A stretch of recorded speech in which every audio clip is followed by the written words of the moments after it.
Thank you for listening to WBHM Digital Broadcasting out of Birmingham, Alabama. The opinions of hosts and guests do not necessarily reflect the opinion of this network.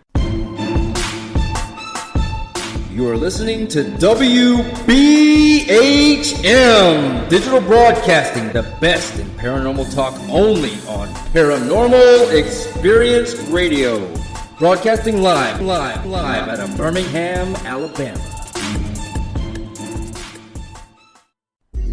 This is Ghost Talk with 187 PI. Sit back and prepare yourselves for an adventure into the paranormal world with host Shelley Robertson and 187 PI research team. Ghost Talk is broadcasting live from Ohio's most haunted jail. Learn about their ongoing research at the jail and abroad, investigation techniques, and their personal encounters. Here is your host of Ghost Talk and 187 PI founder, Shelley Robertson. Good evening, everyone. Welcome to Ghost Talk Radio. With me is your host, Shelley Robertson.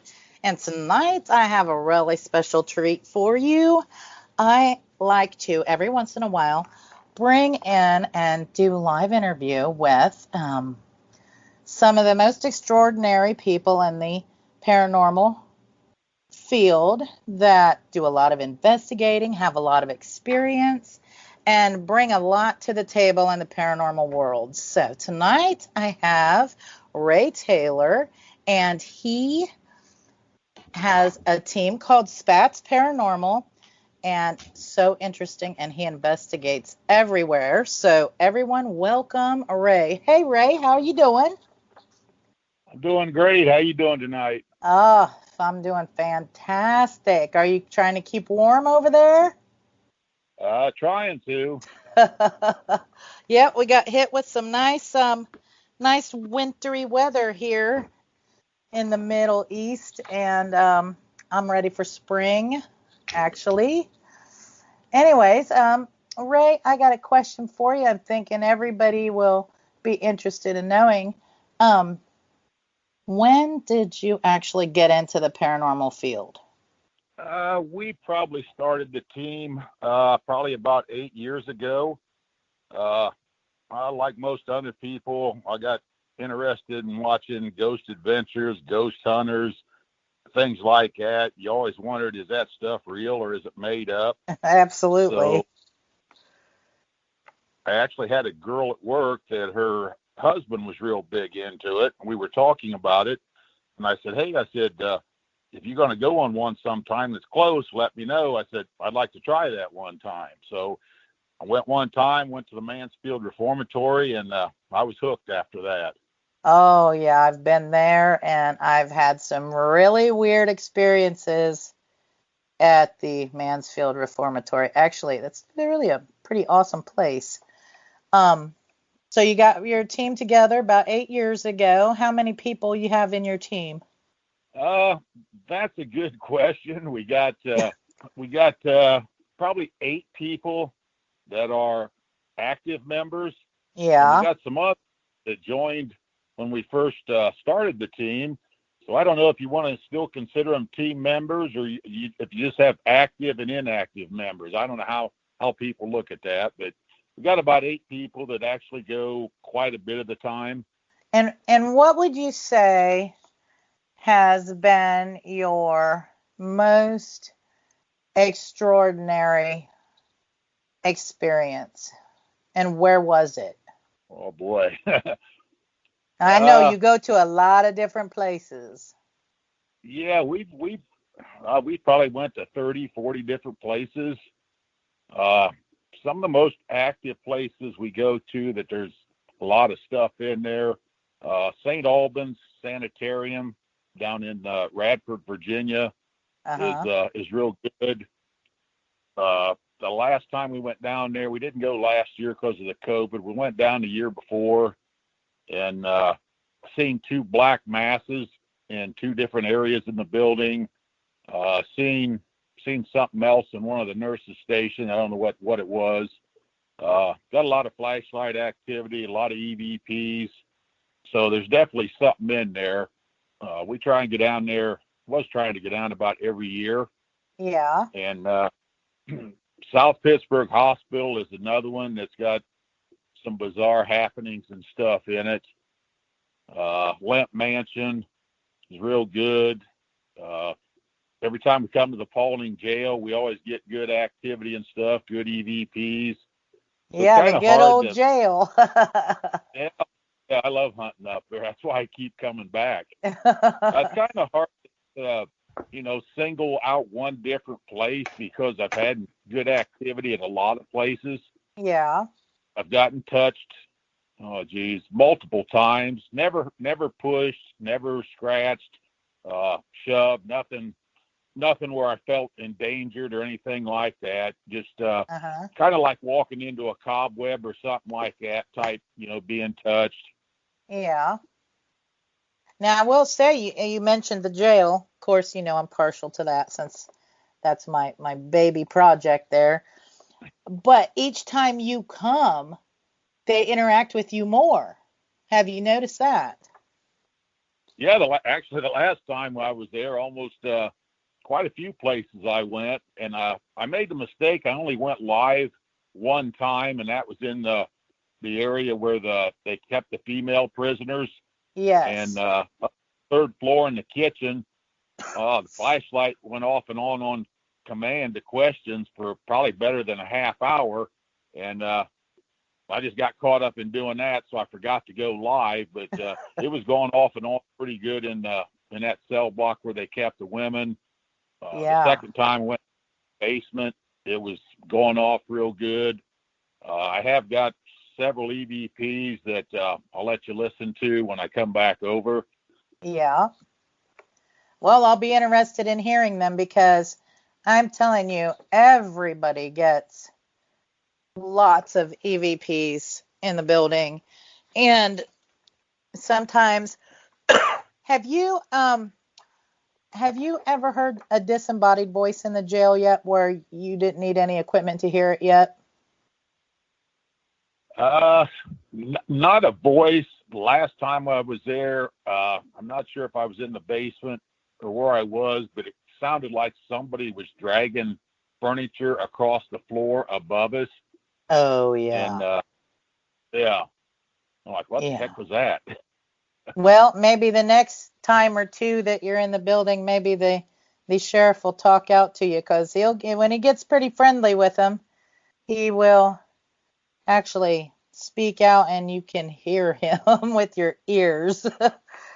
And every time he does that, it startles me because I'm not so expecting it, but it startles me every time. You think I'd be used to it, but it's startling. Yeah, with you owning the place and being in there all the time. Yeah. Real familiar with you, probably feels comfortable talking to you and stuff. Yeah, well, they're starting to get really comfortable with you now too, Ray. Oh, I love going there, especially my favorite place is down there in that basement.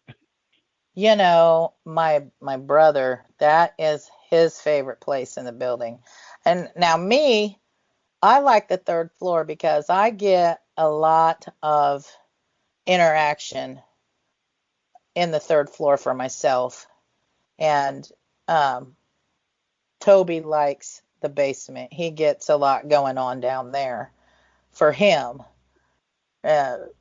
More recently, we was running the voice recorder through our laptop through Audacity, and we were recording The Office live, and we were sitting in there, and the sheriff was talking to us in the office, which was a little shocking because he doesn't normally talk to us in there, so we were a little shocked. But we found that if we was using the voice recorder with the Audacity program on the laptop, we could hear it as it was happening through that program on the laptop speakers. It was pretty interesting way to do the EVPs. Like, we didn't hear him with our ears. We heard him through through the recorder and through the Audacity audio application. It was really, really interesting.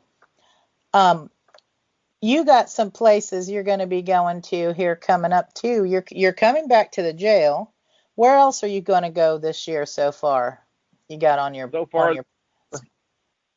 I've got it's called the Old Stimson Hospital, and it's up in Eaton Rapids, Michigan. If you look at it, it looks like an old mansion, but I guess back in the day, an old hospital. And I actually just run across it by accident this year and got a hold of them. So we got that booked for April 11th. And then just the other night, I booked the 6th precinct, which is up in Detroit, Michigan. Oh, so I got it for so we're doing back-to-back hunts that weekend. So neither one of the places we've been to before. So I'm always look forward to going to new places, but I always like going back to places I've been to before that I've gotten a lot of activity. Yeah. So I try and mix a little bit. I got of course, we got the Paulding Jail booked. I got Fairfield County Infirmary booked. Oh, yeah. Down on the other side of Columbus.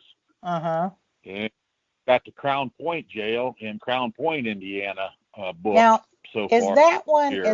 Is the Crown Point? Is that with the circular cell block? Is that one got the circular cell block?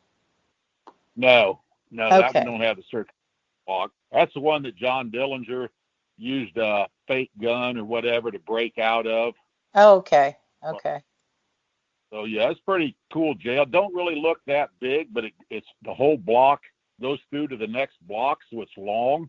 Yeah. And they get quite a bit of activity and stuff there.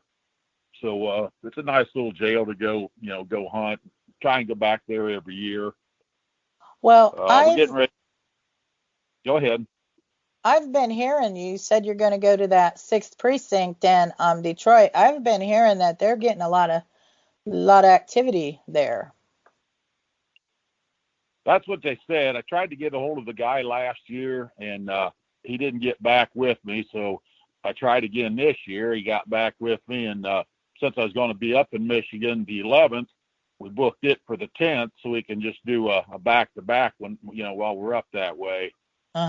If I'm going, that's only a couple-hour drive, but like if I go out west or something to hunt a place, we try and book, or I do all the booking.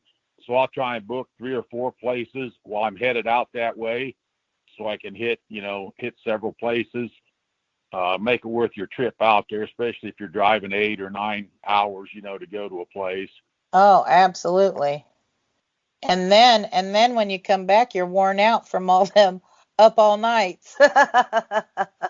No, so I work a swing shift, so I'm used to being up all night. In fact, I work all. So yeah, and I'm that's a night nice person, then. but I'd rather sleep during the day and be up all night. Well, sometimes, I make it. I'm up really, really late, and sometimes I'm not. It just depends. Well, I've always worked a kind of a messed up shift all my life. Yeah. I don't getting up early in the morning, but sometimes I have to. Right. But yeah, I've always been. I like staying up. Not so much anymore, watching movies and stuff. But I'll stay up a lot of times all night. I'll listen to EVPs. I'll try and go through videos. You don't have the noise coming from outside. It's nice, peaceful, quiet. So, and if you're used to working all night anyway, sometimes you can't sleep, so you don't have a choice. You're awake all night. So what would you say, Ray? I know you've been to a lot of places, but is there a place that you'd like to go to that would be like on a bucket list that you haven't been able to go to yet? Well, I got a whole bunch of them. You keep thinking your bucket list is going to get smaller, but as I find more and more places, mine's getting bigger and bigger. I know. Yeah, I'd like to I don't know if they do private ghost hunts, but I'd love to go through the Winchester house. Oh, yes, yes. Yeah. I'd love to do Alcatraz. Mm-hmm. There's a couple other prisons out west. The old Idaho prison I'd love to go through. And Destination Fear, I think, done an episode there. So I'm going to check and see if they actually offer private ghost hunts. Oh, yeah, that'd be great. And there's another one, I think Arizona State Prison or something. There's one out there, too, that I know Ghost Adventures have done episodes there. So I just got to find out if they actually offer private ghost hunts. Yeah, so go out west and then plan a whole 3-4 days worth. Yeah, just a whole week, because Idaho's, I know it's a heck of a drive. I'm not sure how many hours. But, yeah, those are some of the places. Eastern State quit offering private ghost hunts, but we are going to go over there. Me and a friend of mine are going to go over there this year and do like a daylight tour, just so I can say, get some pictures and stuff. Well, run your voice recorder. Run your voice recorder while you're taking the tour. You never know if you'll get some EVPs. You have to do it and not let them know, because they don't allow that anymore. They're trying to get away from the paranormal part of it and focus more on the history, which, whatever, that's what they're deciding to do at this point. Maybe they'll change their minds. Yeah. Well, there was, I think didn't they stop when the COVID started? They stopped doing their ghost hunts, I think. Don't quote me, but I'm thinking early last year they stopped, or maybe it was the year before, because I got a hold of them trying to book a private investigation, and they said they don't do that anymore. So, you never know with a lot of these different places. You just got to try and get in them, because you never know if they're going to end up getting torn down, if they're going to quit doing the ghost hunts and stuff. So, I try and get in. And that's a sad shame too, because, excuse me, some of them do get torn down. I mean, one I did 11 years ago now, back in 2012, I think it was. 2011. It was 2011, 10 years. I did Black Moon Manor up here, and I was investigating with the guys from TAPS, and a lot of history on that place, and a lot of kids buried on the property and stuff. Well, so much stuff happened on that property that the owner decided to tear the building down, because they were convinced it was demonic, And so that place is no longer around.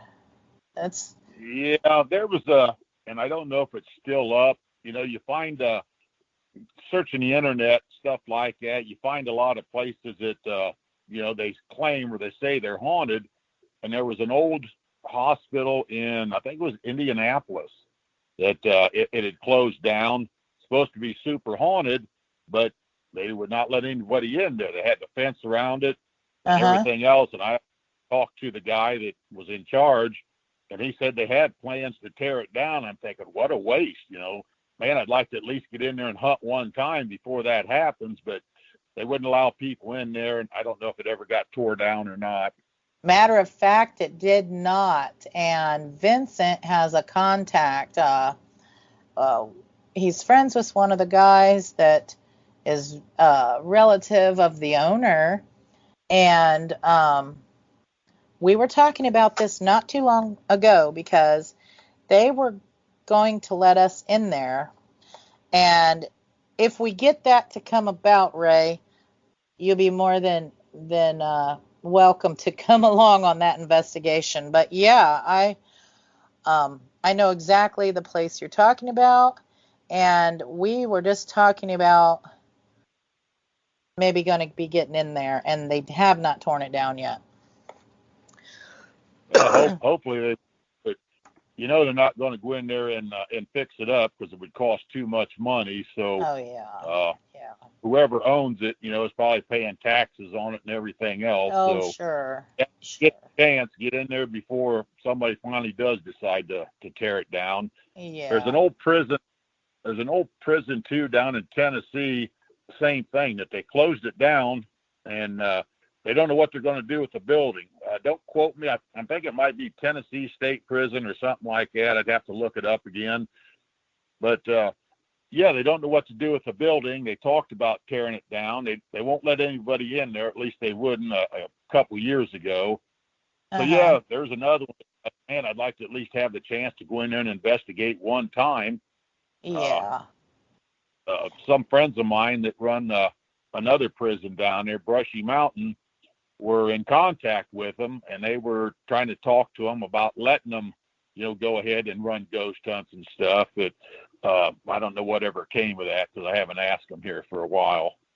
Well, and with that, folks, we are up for a short break, and we'll be back after this short message. You are listening to Ghost Talk Radio on WBHM-DB. You're listening to WBHM Digital Broadcasting, the best in paranormal talk, only on Paranormal Experience Radio, broadcasting live out of Birmingham, Alabama.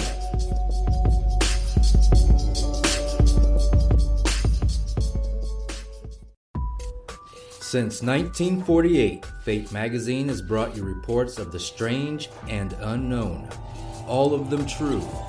Fate Radio is carrying on that tradition, bringing you the unusual, macabre, strange, and bizarre. Join host Kat Hobson Sunday nights from 8 to 10 p.m. Eastern on WBHM Digital Broadcasting.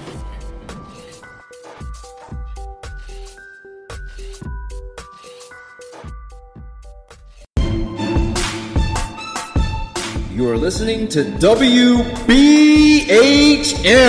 Digital Broadcasting, the best in paranormal talk, only on Paranormal Experience Radio. Broadcasting live out of Birmingham, Alabama.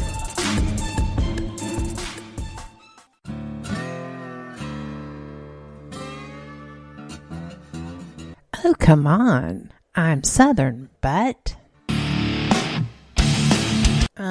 nope. That'll do. Hello.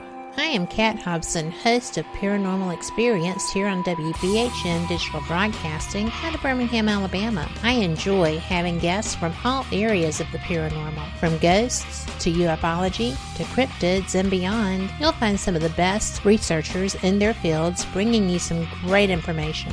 Join me on Wednesday nights from 8 to 10 p. Eastern here on WBHM Digital Broadcasting. We are confident that none of our hosts are possessed. Being repossessed a few times? That might be a different story. You are listening to WBHM Digital Broadcasting, Birmingham, Alabama. Thank you for listening to WBHM Digital Broadcasting out of Birmingham, Alabama. The time is 23 minutes after the hour. Welcome back to Ghost Talk Radio with me as your host, Shelley Robertson. And tonight I've got a special guest who's got a lot of experience in the paranormal field, and it's Ray Taylor. And he has a paranormal team called Spats. And folks, if you missed the first part of the show, no worries. You can listen to the full show archive on Spreaker, Google Play, iTunes, and iHeartRadio, plus many others. We're even on Deezer. I will tell you, whatever platform you have, we're probably there. So we were talking about some really interesting places prior to the break, and you were just telling me about another hospital. Is that right, Ray? Yeah, there's another prison up there in Chicago that's closed down. They only want to let you hunt for a couple hours. That was a couple years ago. Yeah. I'm going to try and again because I don't want to hunt a couple hours. I want to hunt all night, especially as big as the place. There is an old hospital down in West Virginia I just heard about also that we haven't hunted before. It's down in, I think it's Williamson, West Virginia. Huh. I'm going to try to call them a couple times last week and nobody answered the phone. So I'm going to try and continue to get a hold of them. If they don't answer, I guess I'll just email them. And they got a price as far as how long you get a hunt and stuff. I just need to try and get a date set, so we can go down there and go ahead and book that and hunt it. Yeah. The what is it? Moundsville in Virginia, I think. They're going to be doing, speaking of prisons out south there, they got a Paracon coming up in September. The fella that organizes it just emailed me, and they're going to be doing hunts out of Moundsville Penitentiary there in Moundsville, Virginia. And we might go out to that Paracon. We're mulling it over. We might go out to that one. I'm not quite sure yet, but we will be going back to the Ohio State Reformatory one. That's a really good place to go to. I was planning on going to that one. A friend of mine, the same weekend, has the McIntyre Villa booked, which is out in Kansas, and didn't realize it was on the same weekend. So we actually had it booked last year. Decided not to go because all the riots and stuff they were having. Didn't want to get caught in the back. So we actually had 4 places booked for that weekend. We was going to do 4 hunts in 4 days.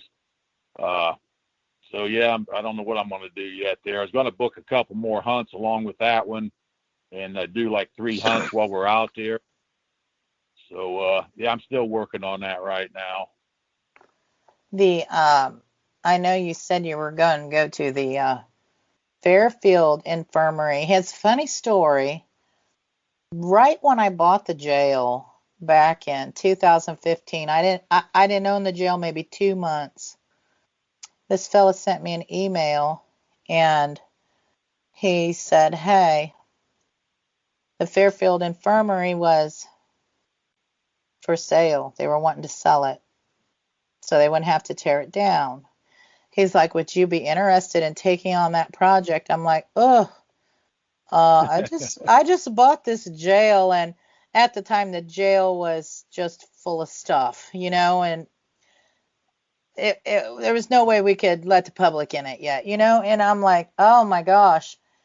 But he sent me a whole video on it, and I looked at it, and the history of that place. You're going to have a great investigation there. I'm telling you, the history of the place with it have been a poorhouse, an orphanage, an insane asylum. I am telling you, I am sure I would bet you'll get all kinds of activity out of that place. And I'm like, it needed quite a bit of work. It's a really good sized property. And I was like, man, I hope somebody gets it so they don't tear it down. I just wasn't in a position to get it, And yeah.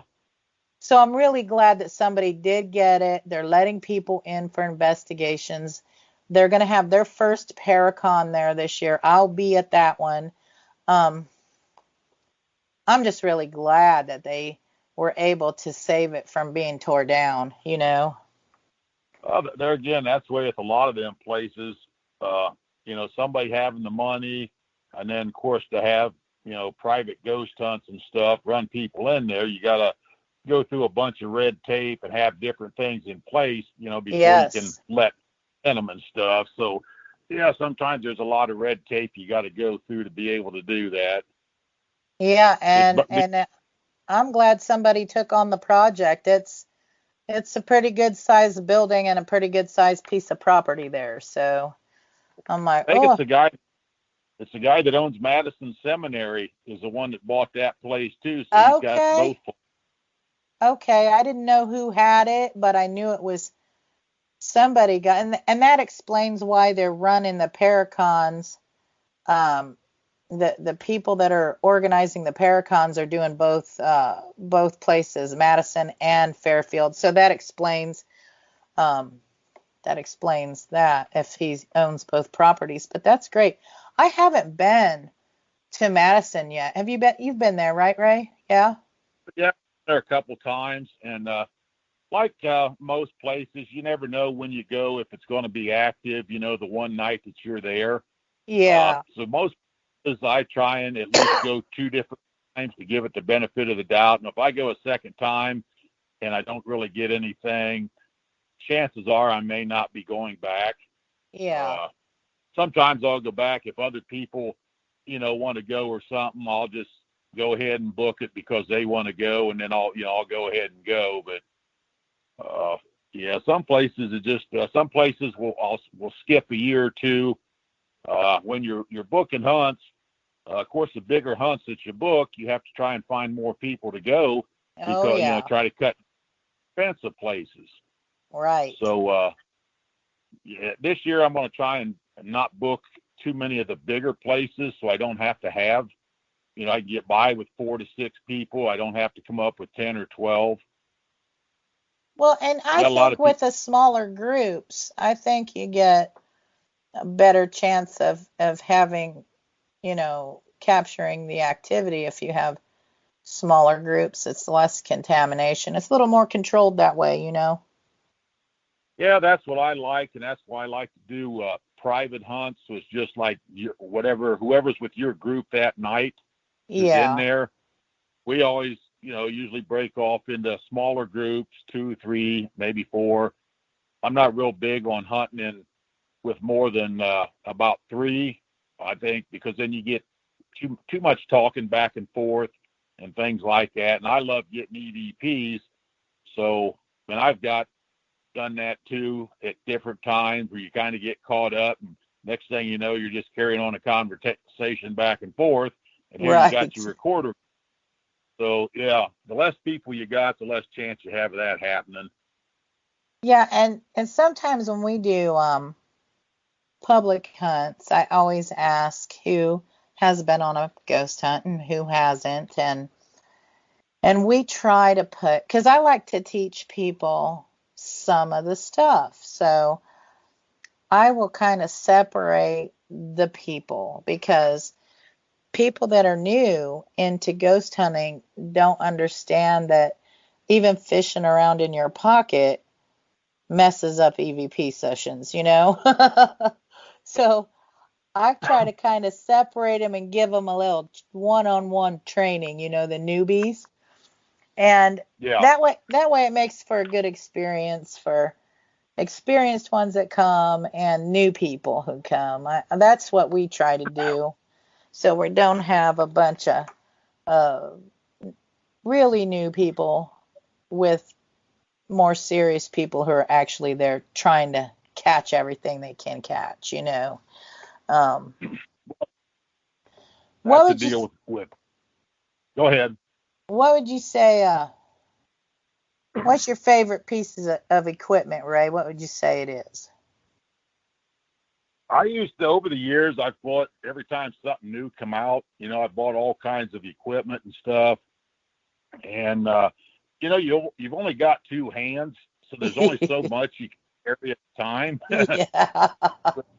I've got to the point where I take a bunch with me, but usually I'll use 2 different recorders, like 2 different brand names, to see if one picks up better than the other one, or one picks up something the other one don't. Usually carry a mag light with me, a regular flashlight, and then I'll use a regular digital camera, just for taking pictures. Uh-huh. Now, I have in the past, depending on where we're going and stuff like that, I've set up DVR cameras and let the cameras just roll the whole time we're there. Usually if we're doing like a Heights or at St. Albans, we go down there, we do a 36-hour investigation. So we have the place for 36 hours. Holy smoke. And we'll hunt the first night, and whenever you start your hunt, leave in the morning whenever you want, go to the hotel, sleep as long, then you come back whenever you want and start the second night.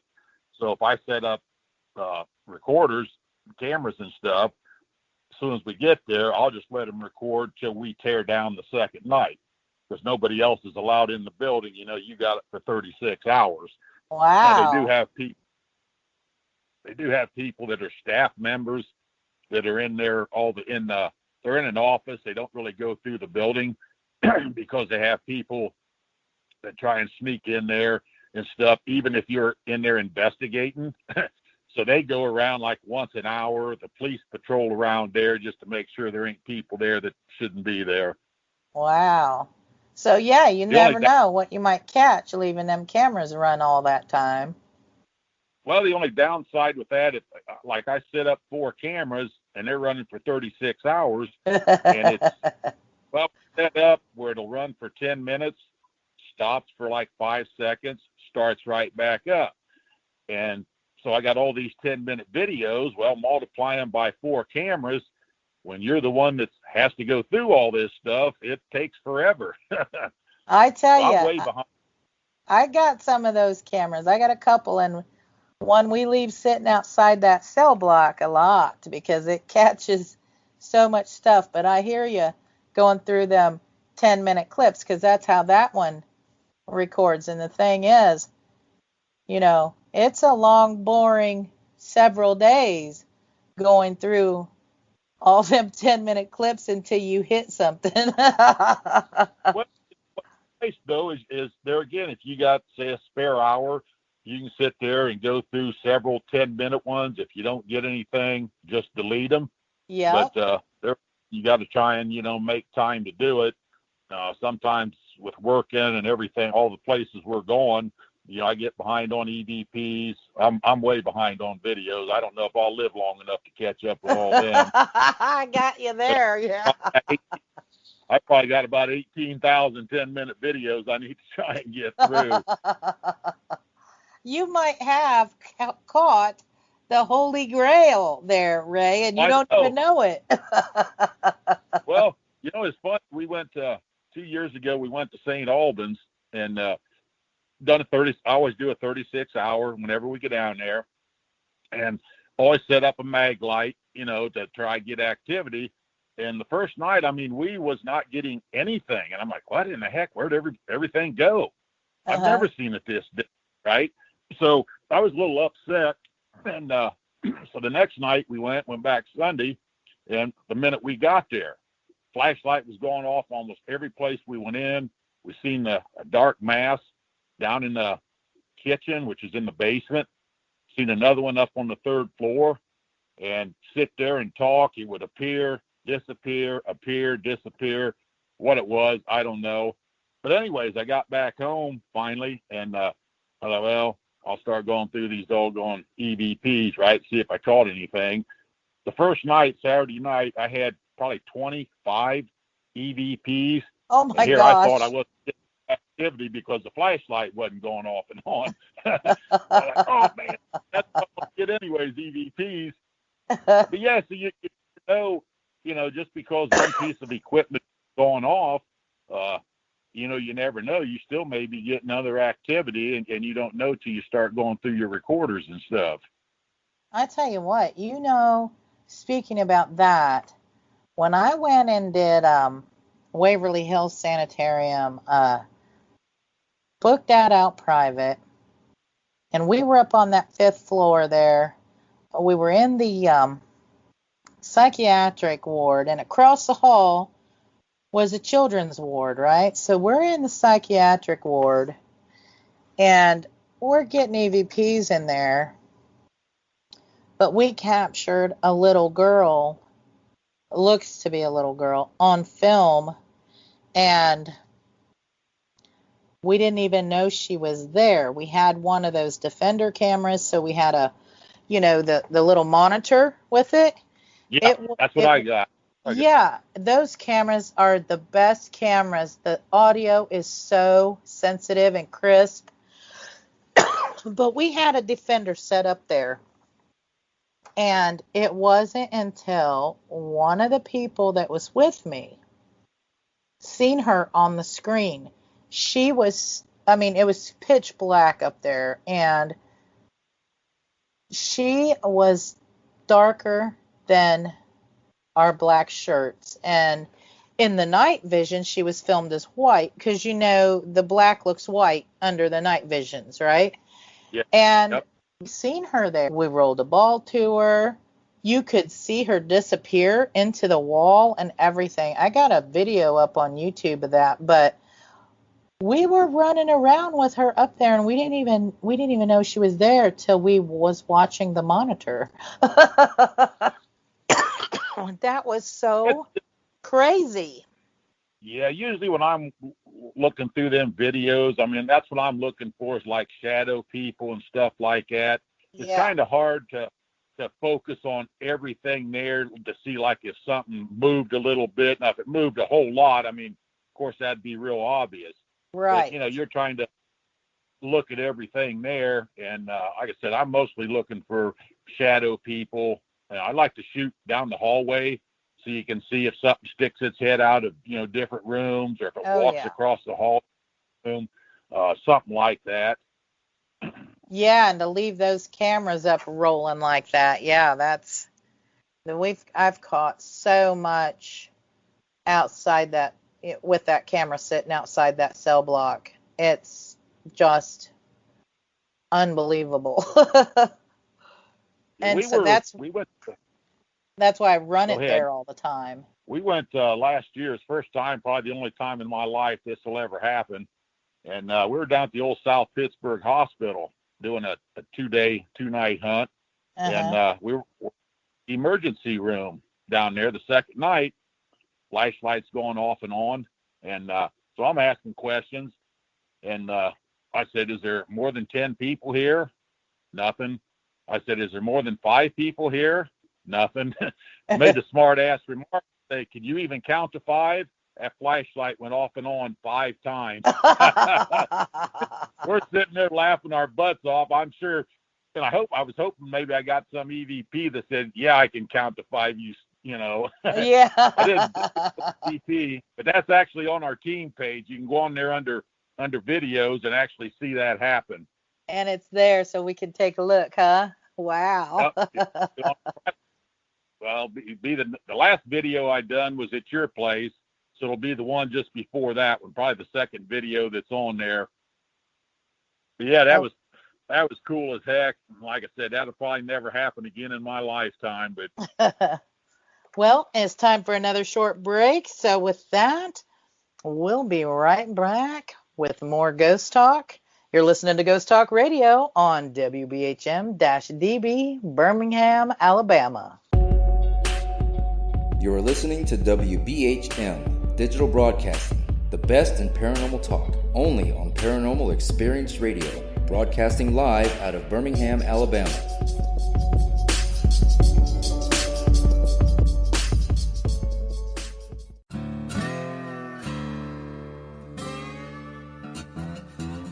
Oh, come on. I'm Southern, but... nope. That'll do. Hello.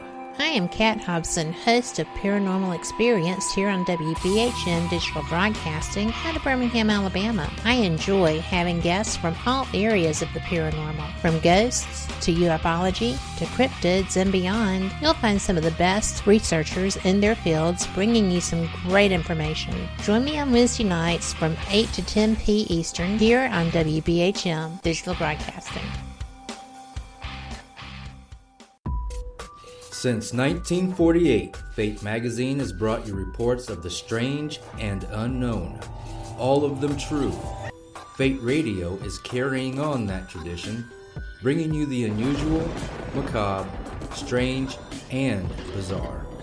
Join host Kat Hobson Sunday nights from 8 to 10 p.m. Eastern on WBHM Digital Broadcasting.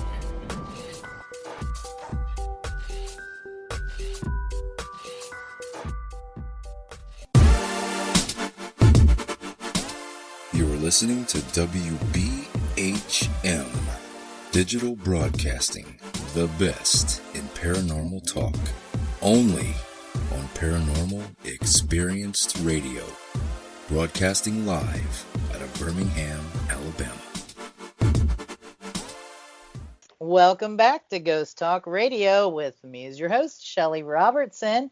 And tonight I got a special guest with me, Ray Taylor, and his paranormal team is called Spats. If y'all missed the first part of the show, you just tuning in, no worries. You can catch the full show archive on Spreaker, Google Play, iTunes, iHeartRadio, and many, many, many other platforms at your leisure.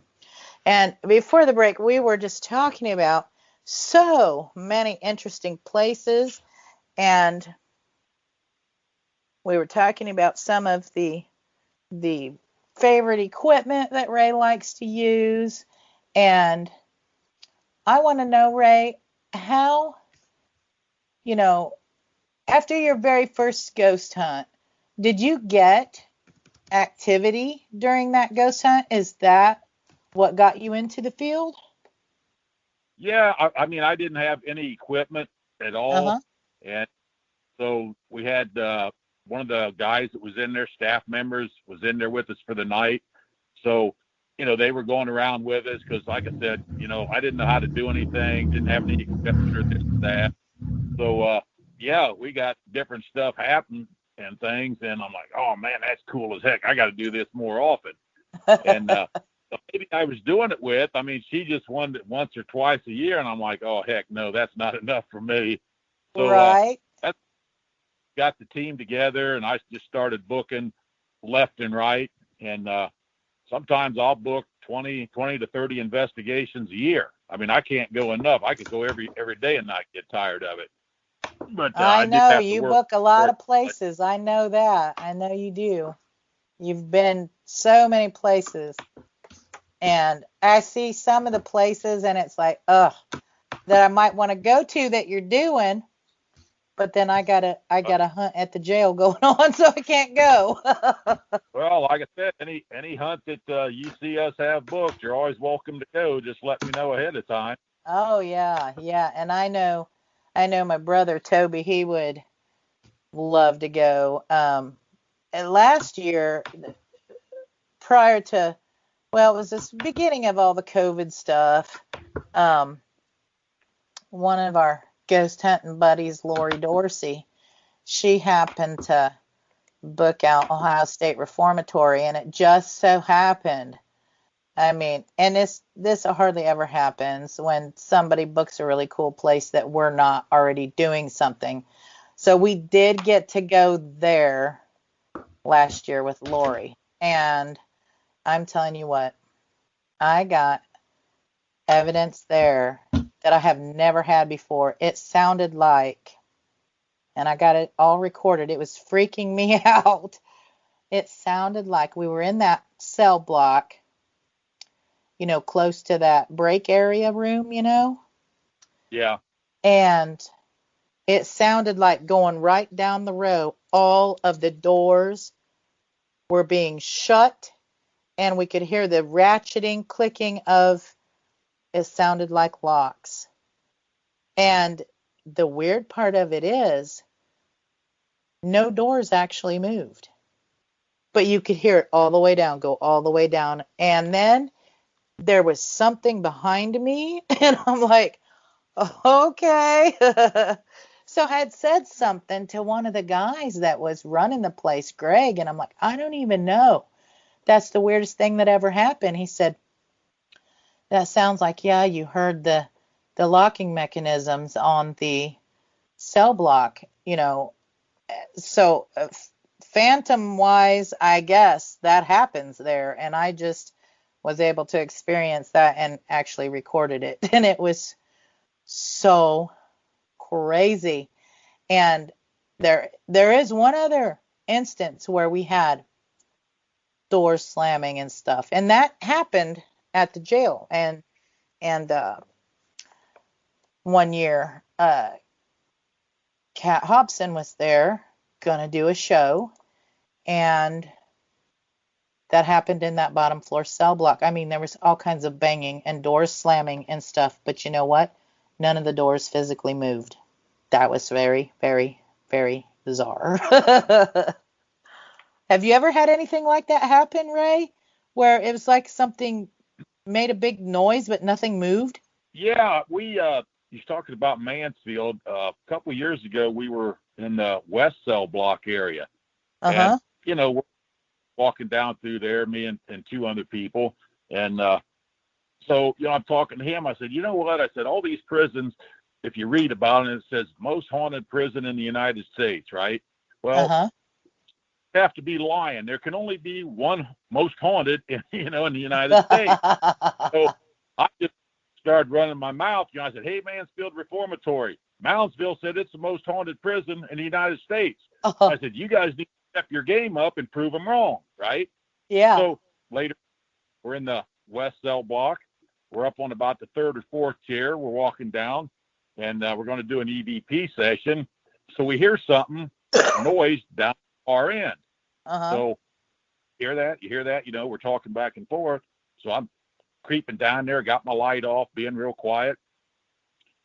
Stop and listen, hear it again. Walk down a little bit further, hear it again, same area. Well, now I'm hearing it above me, below me, back behind me. And buddy with me, he's got his back up against the wall. He's, oh man, they're all around us. I said, they're all around us anyways. They never making noise. Now they are. So hey, step out so I can see you. And of course they didn't. But yeah, that was cool as heck. And I guess maybe they were stepping up their game to prove they was the most haunted prison in the United States. Yeah, that was cool as heck. I love when stuff like that happens. Yeah, so that was at Mansfield too. Yeah, is that what you said? That was at Mansfield in the West Cell Block area. Yeah. Yeah. So when we get done, I will send you a picture that we took in Mansfield probably 4 years ago. And I ain't going to tell you. I'm going to let you just look at it. You tell me later when you see me or whatever, what you see in the picture. Okay. But this was in the East Cell Block on the third or fourth tier where that guy set himself on fire. Oh. And one of the girls was in the cell block doing an EVP session. And me and her husband were out in the walkway there, and we're taking pictures, up and down the hallway and stuff. And of course, he didn't see it when we was there. And once he got home, started going through his pictures, and they sent it to me. I'm like, and I didn't see it at first. I see one thing, then another, and I'm like, what in the heck? So yeah, but there again, that's not something that happens all the time. That's, all the times I've been hunting for, like I said, eight years or so, and I've been to probably over 100 places. Sometimes, some of them more than once, and things like that. So actually seeing stuff, it don't happen that often. Yeah. So, when you do see it, that might be the only time you ever see that happen, at least, for me. Now, other people might be different. But, so yeah, when something like that happens, it's like, just like I told you with the flashlight going off and on 5 times. And luckily, Eddie was recording and got it on film. I didn't even know he was recording at the time. But, wow. Yeah, sometimes when you see stuff, if you don't have a camcorder going, by the time you get up a camera and take a picture, whatever is there, is gone. Yeah, so you missed it. It was a personal experience, but not anything that you can show somebody else. Just like when we was at St. Albans and seen them 2 black masses. Now, we didn't have a camcorder going. You couldn't. I don't know if it would have showed up on a camera if you took a picture. But you're sitting in the room and you can just feel or see the whole room start getting darker. All of a sudden, pitch black. And wow. Usually you're looking at the wall and you'll see just a black mass right in the center of the wall. You can't see the wall, but on each side of it, you can see the wall plain as day. Right, right. And yeah, I don't know what kind of phenomena that is. Whether, I'm just tickled to death. I don't feel threatened. I'm like, oh man, cool. And usually we got a flashlight or something set up and asking questions, it'll go off and on. Pretty soon you notice the room getting lighter, and you look and you can see the whole wall like nothing was there. Pretty soon, same thing. Yeah, and you know what I found? I have found that I have got night vision cameras running in them blocks all the time, And I have seen the shadow people with my eyes. I can't tell you how many times, lots and lots and lots of times, because that's what it does. It gets so dark and you can't see anything through them. But I will tell you, our night vision cameras do not capture them. But what we found does capture them. You've seen them night vision cameras that looks green, that's got the green filter, the videos look green from it. Yeah. Those ones will capture them. Those ones will capture them, and so will any of your thermal cameras, like a FLIR or even your thermal phone app. On a thermal camera phone app will capture them. I don't know, the light spectrum isn't right I'm finding with our regular black and white night visions to capture them, and we've captured them in other ways now. And so, I mean, I might have been doing this for a long time, but I'm still learning stuff. You know what I'm saying? Well, that's the one thing about the paranormal is nobody knows everything about the paranormal. Most people go by what they've read, their own personal experience. So, you can learn new stuff all the time. It's never ending, the amount of stuff that you learn, and you try and listen to other people, just like you go in a lot of these places. And, I listen to the stories that people tell me, but there again, if you stop and think about it, first of all, you don't know, are they telling you the truth? Are they exaggerating? Mm-hmm. They're here to make money. So are they going to tell you the place isn't haunted? Well, heck no, they're not going to tell you that. So, and you know how, just like with the fish story, how people exaggerate when they say things? Yes. So, you just kind of take it with a grain of salt. Okay, maybe it happened, maybe it didn't. And and I get caught up too where, okay, where's the most active? They'll say, well, there's a mean spirit here or there. So, hey, that's where I want to go. Well, I go there and nothing happens to me. I never worry about anything happening. So there again, you don't know whether they were being honest, whether they're exaggerating. If it don't happen to you, sometimes you tend to have to wonder about the story that you were told. You know what I mean? Well, yeah, a little bit so, yeah. So Ray, you got a Facebook page for your team, is that correct? Yeah, we got a Facebook page. It's called Spats Paranormal. You might have to punch in Lima, Ohio, because it may not find. And we're always posting. I always try and post pictures of the different hunts.